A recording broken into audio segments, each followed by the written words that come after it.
A I përmbush udhtimi fëmijët? A ju formon karakterin më tepër? Padyshim që si ndikon udhtimi tek fëmijët, kisha pas qef me shpjegu me pjesën e neuroplasticitetit të trurit. Fëmijët mësojnë me shqisa, duke prekur, duke shijuar, duke nuhatur, duke lëvizur, duke përjetuar.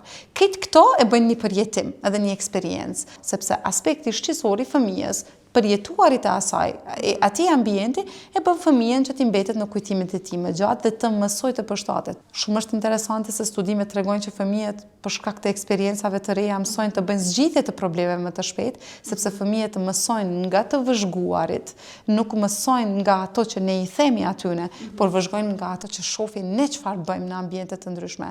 Nëse e masim, lodhja dhe zhvillimi që e marrin, shumë më e rëndë është kjo pjesa. Do ta mësosh pak më lehtë për prindin dhe mandej aty po. Për të parë epizodet e plota të As Travel Stories, mjafton të bëni subscribe në kanalin tonë zyrtar në YouTube.